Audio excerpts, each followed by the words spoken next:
Hi, my name is James, also known as Rumak.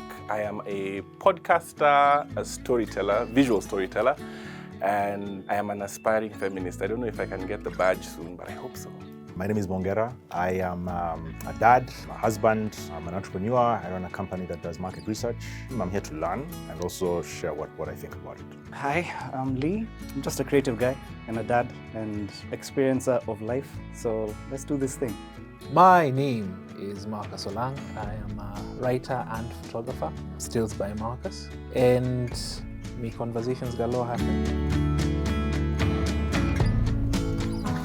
Guys, we're here to talk about feminism. So let's start here.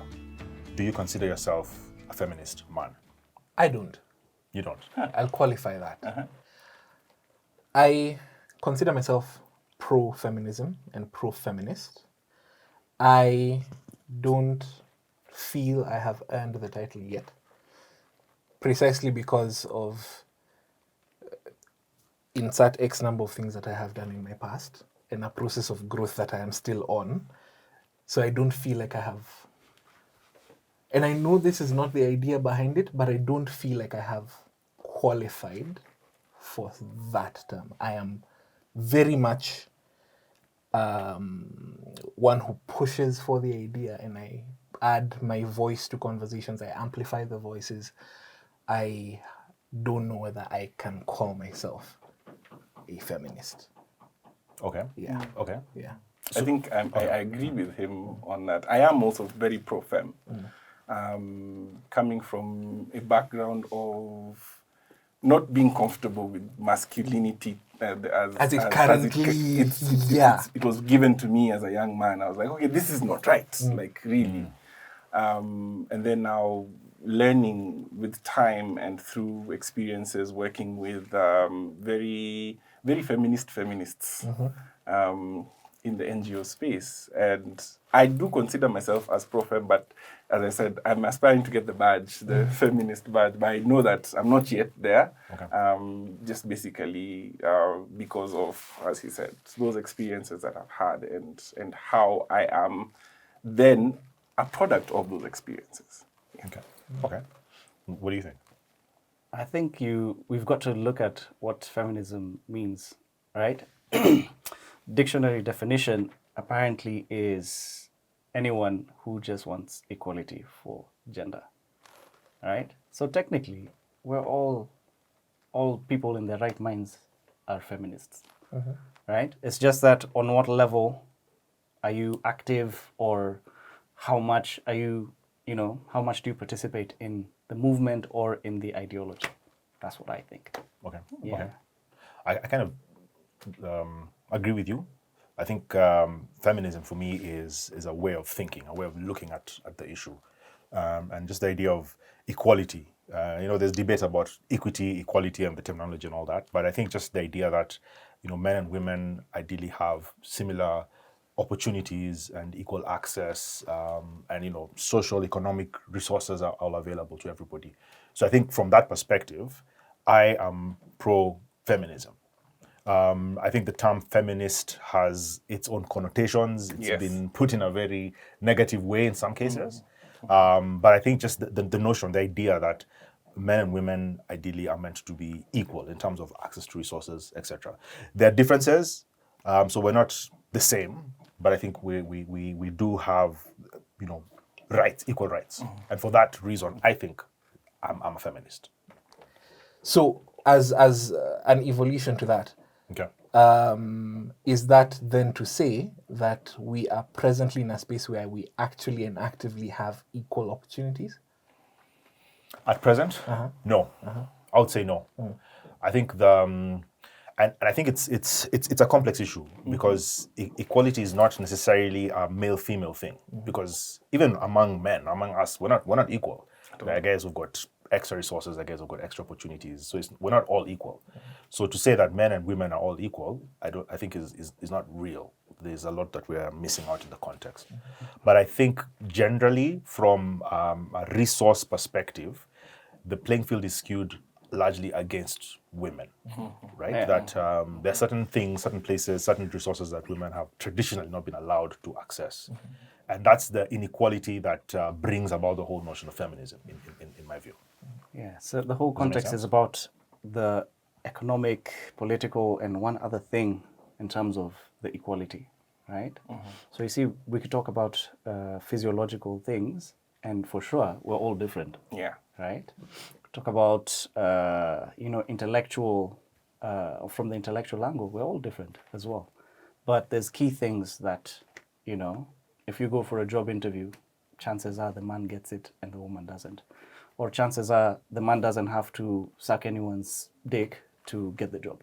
You know what I mean? Yeah. So yes, we talk about equality and what that means. And this may be going well ahead of the conversation as and when this conversation will be shared. But when it is shared, there's a very high likelihood that there'll be a lot of applause for this conversation, the fact that it's happening, and yay, look at the men that are talking about this, and well done, as opposed to, or rather, in wider context, the fact that there are women who have been having this conversation. I've been on Twitter since 2009. The women who have been having this conversation non-stop and have been insulted, assaulted for it for quite literally almost a decade, only for conversations to shift recently. Is that in itself something that's very telling of the levels of apathy that perhaps exist?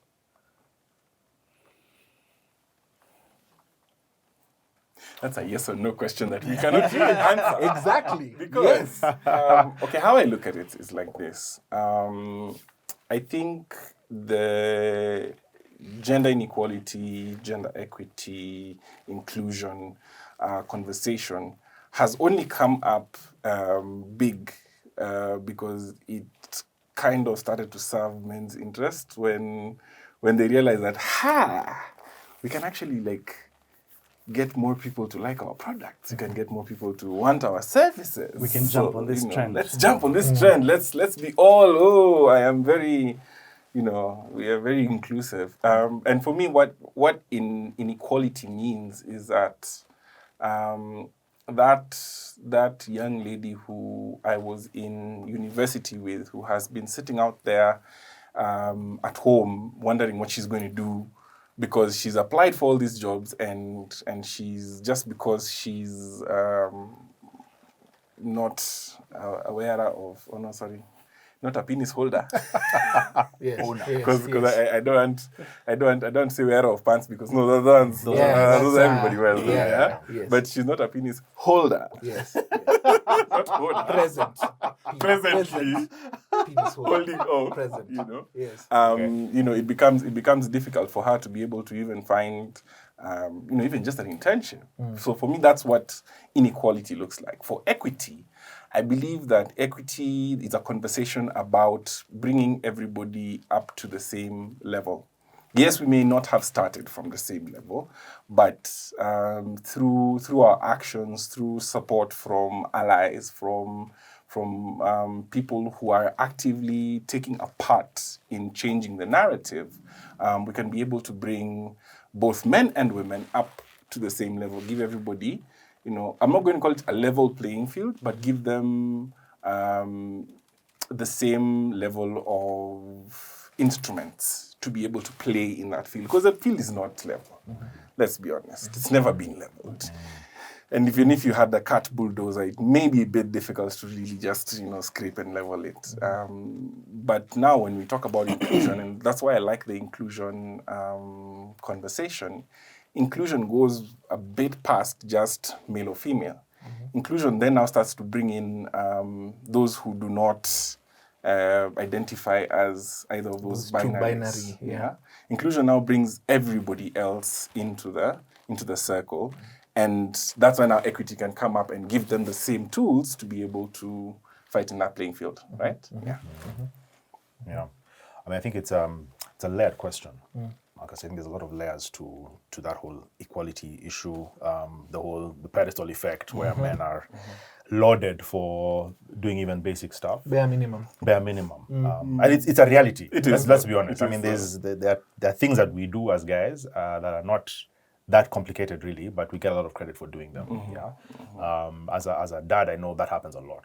That happens a lot with fatherhood. That you know, if I walk around the mall with my kids, I mean, it's a spectacle. Everybody's like, "Whoa, look at that guy! Such a good dad! Such a good dad! Look at him! Oh, he's taking care of his boys." Yeah. Oh. And I mean, women do that all the time. Yeah. And it's not really a big deal. So yes, that's a reality. I think we're coming from a background where men's involvement or even men's acknowledging of women's presence in some cases, or their rights, or you know, their opportunities, was never there. So I think we're making steps in a certain direction, and those steps do come with changes in attitudes and in perspectives.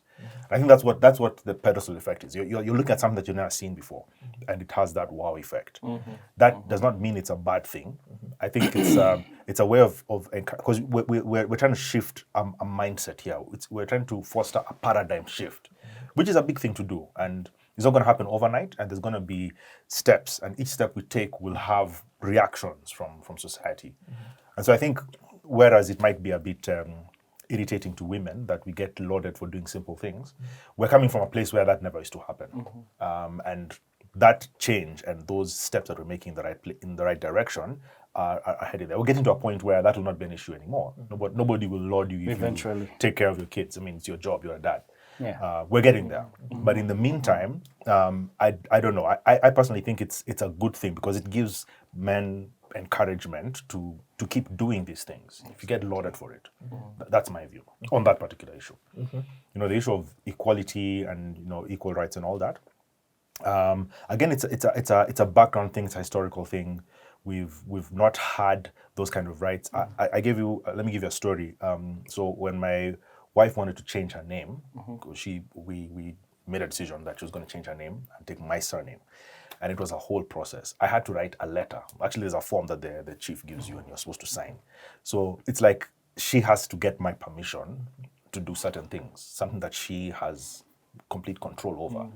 And I think that's what it is. That's what inequality looks like. That I don't have to have the same scrutiny when I'm doing some basic things. When I want to do a land transaction, when I want to go, you know, get a passport, there's no the kind of scrutiny that she has as a woman does not happen to me. And that's what inequality looks like to me. That we're not the same, yes, but then we don't have the same access, the same opportunities. There are certain things that I will not even think twice about doing, but she has to consider the logistics, the process, the steps, who to talk to, which signatures to get. That's inequality to me. I think that's what we need to sort of change and overturn. It has its, you know, it's been misused or abused, the whole fight against inequality in certain contexts, but I think inequality is real, and we need to deal with it. So on the matter of, you know, the pedestal effect, you too are a dad. Yeah. I am presently privileged enough not to be. The lucky few. Yeah, and it's a thing that I intend on carrying forward for a long time. I don't think it's responsible for me presently to have a child. No. And there are measures that will be taken. That's a different conversation. On the aspect of being lauded for things that, in my opinion, and your opinion could be different, could be the same, being lauded for things that would otherwise be expected of one half of a parental unit. Yeah. Is that, and I get completely what you mean by, you know, encouraging more people to embrace such roles within their lives and the context of their lives. But is it really a thing that, are we really that in need of affirmation to do such, that it should be such a big deal? Wow. You asked this question to the right person. Because I personally, in terms of affirmations for things that you do, or being applauded for things that you do in a partnership, whether you're your parents or you're married, it shouldn't be extra special, right? Because if you're in a relationship, you are partners, and to be successful partners, you're allies, right? So you're siding each other, regardless. Doesn't matter what it is, yeah? Because the way I look at it is that this is life, and there are things that need to be done, and what are you going to tackle? What am I going to tackle? What are you good at? What am I good at? Where can I support you? Where can you support me? And it's as simple as this. We go and we do it, right? And there's a very funny thing in my, research on feminism. I came across this lovely lady called Chimamanda. And she gave the example of a man changing a diaper in this modern day and age. And the lady comes and says, "Thank you for changing the diaper." So, are you supposed to be thanked for changing a diaper? You know what I mean? Yeah. Right? So it's small things like that that have been sort of instilled in us through all our experiences that it seems like that's something that should be applauded. You're supposed to take your kids shopping with you. Let mama chill in the house by herself and have a fucking glass of wine at 10 a.m. You know what I mean? Yeah. Right? Absolutely. So, and that's, for me, that's how I look at it. It's I maybe oversimplify things, but that's what works for me. And that's why shit doesn't faze me so much. Yeah. You get me? Yeah. And Yeah. segueing into male privilege, now that you've mentioned it, we are so used to men having their way. I was having a conversation recently, and more of an argument with some people about feminism, male privilege, elitism, all that stuff. And somebody asked me directly, "What is male privilege to you?" And I told him, male privilege is what I'm just about to do. I'm about to go home in the middle of the night, drive alone in my car, and not worry about will somebody target me or anything, I can wake up at 4 in the morning. Oh, I remembered, I used to live in Langata, and I was a short walk away from Rafiki's, which is one of my favorite places. And I was young, I was dumb. I used to walk from Rafiki's at 5 in the morning to my place. And I never once got robbed, I never once got followed. But I was imagining if this was a lady doing that, the stories would be heard. And that, for me, that's like my definition of male privilege. The ability to do things without having to think about You don't even think twice. Yeah. methods, logistics. You're just like, oh, I want to do, okay, let's go. And you're gone, Yeah. Whereas for women, it's not that easy. They have to really think, okay, who I have to tell, I have to, So for me, that's what I think male privilege looks like in my respect. I don't know, what does male privilege look like to you? Yeah. Interesting example. I was talking with a friend of mine not too long ago, and she was saying how, she was walking down the road somewhere, Karen, kind of deserted, and some guy rides on a bike, rides up to her and stops and starts engaging in a conversation. And immediately her mind went into, okay, what does this guy want? My handbag, am I protected? Can I see a way in case this thing goes south? Can I run? All of that stuff started happening. Now, the guy, turns out he was just like a guy just having a conversation. He wasn't up to anything funny. But her mind immediately went there. And I like what you said, because in a situation like that, I'd probably have a conversation about the bike or something. Or I'd just tell the guy, leave me alone, I want to walk in silence. You're talking about walking around with one earbud in your ear as you listen to music, because you need to be alert in case anything happens. And we don't have those problems as guys.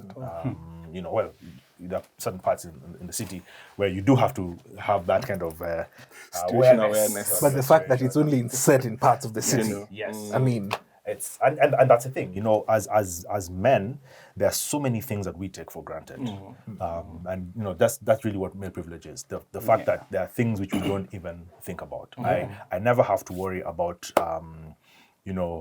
getting permission to change a document, let's say with the government or something of the sort.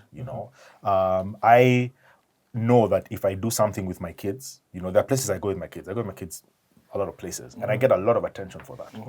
And that's male privilege, because if that happens to my wife, guys are like, yeah, that's what you're supposed to do. But for me, it's a big ceremony. I walk around with my babies in the mall, and it's a big ceremony because, wow, look at him taking care of his kids. Like, I'm supposed to do my kids. So to me, that's what male privilege is, that we don't have certain concerns, and society puts us in a certain It's actually place. crazy how much of this is about mindset. Absolutely. It's fucking amazing. Let's give a scenario. Scenario that many of us would be familiar with. I think all of us here have at some point worked in an office environment. And very many office environments in this our Nairobi and in this our Kenya are toxic. You walk into a space, coming to the office in the morning, nice, bright and early, looking forward to the day that is ahead. And as soon as you walk into the office, you hear someone shouting, a male voice. And you look in that direction, you see them shouting at a woman. You have no context to what is happening. That is everything that you know. What do you do? So I would jump in. I would step in and I'd ask the guy, what are you doing? Why are you shouting? I mean, she's not deaf. She can hear you. So why are you shouting at her? I'm imagining there's some sort of confrontation that is escalating. So I'd want to step in. I think because the guy is the aggressor in that situation, I would want to stop him, like stop shouting, right? Step aside, go down, calm down. Okay, then we can try and address whatever's happening. But stop shouting. There's no reason for that. Aggression is just not warranted under any circumstances. Shouting is unnecessary. People are not deaf. And even if they're deaf, you shout, they won't hear you either way. So just step in and just stop that whole confrontation. I would want to be involved in whatever happens thereafter, because I imagine it's probably something bigger than just that particular conversation. But my first instinct would be to step in and just stop that shouting. Yeah, but that's what I would do in that situation. What would you do in that situation? Step in, actually, as well, immediately. And it's, even without context, the pure reality of the situation is pretty much any space in which there is a man and a woman, there's a power gradient and it favors a man. Pretty much any situation. And so with that in mind, any scenario in which a man even remotely looks like the aggressor, first thing is to stop any form of escalation. Nip it in the bud. Yes, yes. Because it doesn't matter. There's no, this other side of the story. What's their side? That's not the point here. And you can't wait for the situation to escalate before you then go back and, so what exactly was? Yeah. No. You're a witness. I saw. Yeah. No, and unfortunately that's the thing that happens. If I may take it to a space that I am. Breathe. Relationships and marriages. Oh, yes. Okay. Especially, and I'm speaking to what I know of, especially in Christian context. Okay. Preach, brother. And the power gradients that are in those scenarios, and the fact that a human male can beat up a human female. I don't use that term like I'm trying to be very clear about the typical demarcations that exist within that structure. Yeah. A man is beating up a woman, and the woman goes in any space, whether it's within the church, whether it's to her family, whether it's wherever, goes and says, this is what happened. And the immediate response, 75% of the time is, what did you do? What did you do? What Yeah. the fuck? What did you do? Yeah.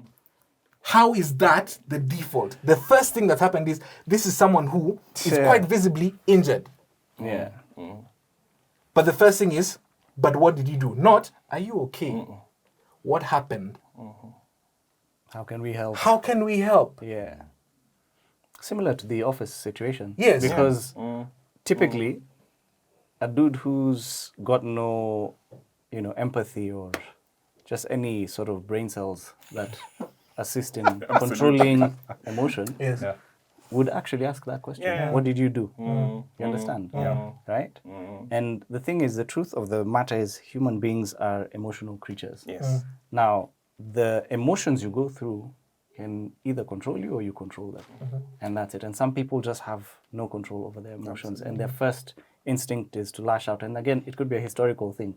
Some shit that you went through as a child or as a young man or as a young woman or whatever it is. Yeah. That cause you to behave in that way. It just means right now the mental state of lots of people, if not everyone, is quite fucked. And we all need to sort of practice some self-control. You know what I mean? Yeah. Yeah. So all this being said, and continuing to be said, hopefully, as we leave this space and go into other spaces as well, what's a thing that immutably, what's that word? Undisputably. That one. Yes. I know it better when writing it. Saying it is a whole other thing. I come from a side of Kenya where my tongue is heavy, therefore sometimes. Anyways, what's that one thing that would be an immutable fact for you that regardless of any space you're going into in the context of feminism, of equality, of unmothering the woman, what's the one thing that's your unmovable fact? I would say to men, use your male privilege for good. You're not going to we're not going to say that kill the male privilege. It's going to go on. We're going to work on it to reduce it, but while it's still there, use it for good. If you're a bulky guy like me in a situation where you see a woman is in physical danger, step in. Literally put yourself between the aggressor and the woman. If you're in a space where you have the power to empower a woman, do it. Don't hold back. Use what you've been given to make a difference for the woman when it comes to equality and equity. I think that's what I would do. Now, how do you follow that? I mean, that's like all the statements that you could up. say, right? That's a good one, yeah. I think, and completely agree with that. I would say, and I'm speaking as a parent, and it's part of my identity, it's part of who I am. And as a parent, I think turning the tide on this whole issue is a generational thing. In my view, it's not going to happen overnight, maybe even not in a few years. It's something that will take time. And I think part of that is as parents being aware of our own biases and the things that we do that are wrong and the things that we have learned and the practices that we have developed and the mindsets that we have farmed up in our heads and realizing that not all of that is healthy or good or even productive. And so I think it's a parenting thing that as parents, I mean, we're adults now. I don't know if there's any hope for us now changing our minds and all, but there's another generation coming up and we can do something to change those mindsets. And I think as parents, we need to be very proactive in shaking up a lot of the gender-based structures that are negative, that pit men against women, that put women at a disadvantage, and realize that the next generation doesn't have to do things the way we did, and we can do something about it. That would be my immovable fact. I'd say, and it's a thing that you'd mentioned early on, James, the idea of empathy, and linking with something that you've also just said. I think on some level, yes, it's very difficult to change given where we are, but on some level, there's space to grow empathy. Empathy is, I believe, not a static thing. It's a thing that can be learned. And I know this for a fact because it's a thing that I have had to learn.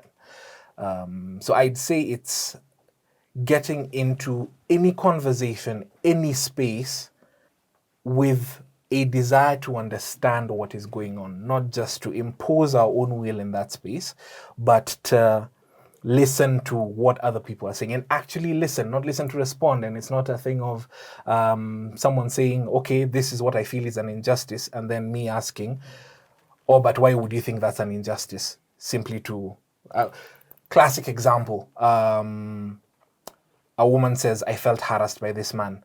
Man says, no, but I was hitting on you. That's not the point. So getting into such spaces with empathy and seeking to constantly understand the shoes in which that person is walking, that's a thing that I think we would need to develop actively. Yeah. Amen to that. For me, what I've got to say, not to men or to women, but to everyone, is open your fucking eyes. Okay? Open your eyes to the data that is there, open your eyes to the information that is available, open your eyes and ears to the conversations that are being had, for example, with UnMothering the Woman and every other platform that does exist or is at our disposal. Open your eyes and get the information and then make the right decisions. And the right decision is to change things because it's fucked. Okay? And the thing I'd say to men, parents, adults, older men, the young men need good role models, right?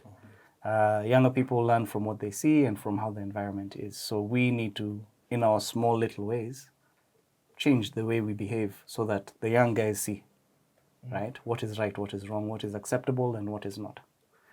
Yeah, that's it. May I also add one thing onto that? Yes, Call please. each other the fuck out, man. Absolutely. Yeah. Absolutely. Speak up. Absolutely. Which is why we're heading towards that side of the scale. Yes. We're going to be active, Yeah. and soon we're going to be advocates. Yeah. Yeah. Because see something, don't wait to side by, don't call it out at that point. Yeah, for sure. Yeah.